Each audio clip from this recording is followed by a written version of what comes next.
चमचमीत खमंग रेसिपीसाठी रुचकर मेजवानीला सबस्क्राईब करा आणि बेल आयकॉनवर क्लिक करा। आज जी मी रेसिपी तुम्हाला दाखवणार आहे ना ती बेंगॉलची फेमस रेसिपी आहे आणि ती दसऱ्याच्या दिवशी हमखास बनतेच, ती म्हणजे पनीर जिलेबी। तर चला बनवायला चालू करूया। सर्वात आधी आपल्याला पाक बनवायचा आहे। त्याकरता मी घेतली आहे 1 कप साखर, ह्यात मी घालणार आहे 1 कप पाणी आणि आता हे वितळू द्यायचं आहे।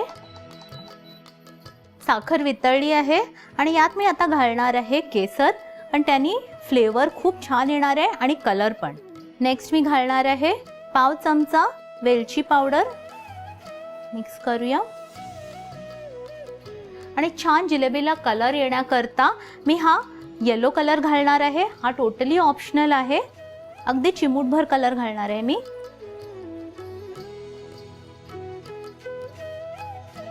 नेक्स्ट मी घालणार आहे अर्धा लिंबाचा रस। हा मी घालते म्हणजे आपला जो पाक आहे तो क्रिस्टलाइज होत नाही। तर आता हा पाक आपण शिजू देऊया। आपल्याला अगदी एकतारी कन्सिस्टन्सी करायची नाही आहे ह्याची। पाक रेडी झाला की नाही हे कसं कळेल, तर त्याची एक ट्रिक आहे। पाकाचा एक असा ड्रॉप घ्यायचा आणि हे असं खाली घ्यायचं। असं लगेच खाली उतरलं तर समजायचं थोडा वेळ आहे, अजून 1-2 मिनिटं जातील। 2 मिनिटं झाली आहेत, परत आपण चेक करूया पाक रेडी झालाय का।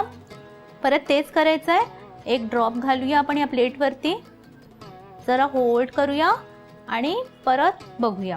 हे बघा, ह्याला वेळ लागतोय खाली उतरायला, म्हणजे आपला पाक रेडी झालेला आहे। ही कन्सिस्टन्सी पाकाची आपल्याला हवी आहे। तर आपण हे बंद करूया आणि बाजूला ठेवूया आणि जिलेबीची तयारी करायला घेऊया। आता आपल्याला एक पेस्ट बनवायची आहे। त्याकरता मी घेणार आहे अर्धा कप मैदा, 1 टेबलस्पून कॉर्नफ्लोअर, अर्धा टीस्पून बेकिंग पावडर, अगदी चिमूटभर खायचा सोडा, बेकिंग सोडा। हे मिक्स करून घेऊया आणि यात अगदी थोडं पाणी घालत आपण ह्याची पेस्ट करायची आहे। अगदी स्मूथ पेस्ट करायची आहे ह्याची।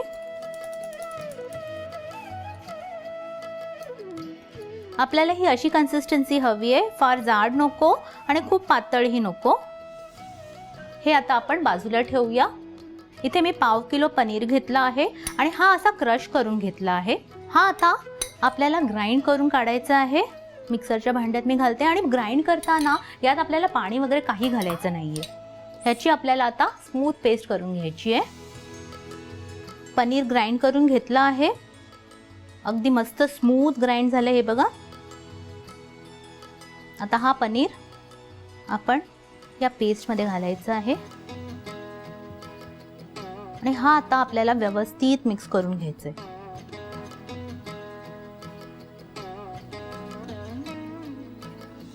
आता हे मिक्सचर मी पाइपिंग बॅग मध्ये घालणार आहे। तुमच्याकडे दुधाची पिशवी असेल ती स्वच्छ धुवून तीही तुम्ही वापरू शकता। मी हे पाइपिंगचं नॉझल वापरणार आहे। तुमच्याकडे नसेल तर अगदी व्यवस्थित हे असं होल कट करूनही तुम्ही अगदी गोल व्यवस्थित जिलेबी बनवू शकता। तर हे आपण घालूया असं पाइपिंग बॅग मध्ये, हे घालूया मिश्रण।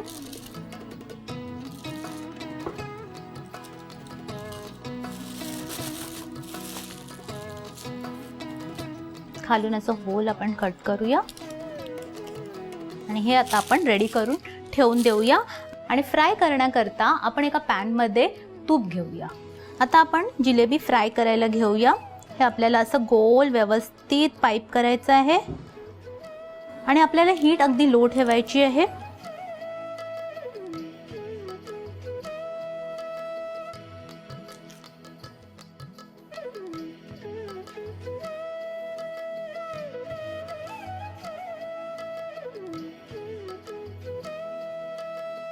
आता या फ्राय केलेल्या जिलेबी आपण पाकामध्ये घालूया आणि या आपल्याला पाकामध्ये फार वेळ ठेवायच्या नाहीयेत, ह्या लगेच आपल्याला काढायच्या आहेत।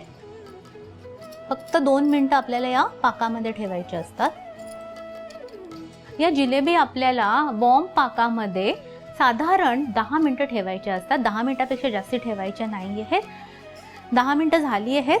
आता आपण ह्या जिलेबी सर्व करायला घेऊया।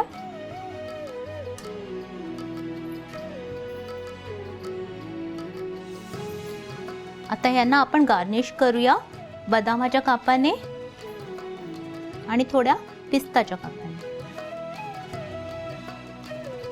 या दसऱ्याला काहीतरी वेगळं ट्राय करा आणि कमेंट सेक्शनमध्ये आम्हाला कळवा की तुम्हाला ही रेसिपी कशी वाटली. आणि अशा छान छान रेसिपीजसाठी लाईक, शेअर आणि सबस्क्राईब करा रुचकर मेजवानीला.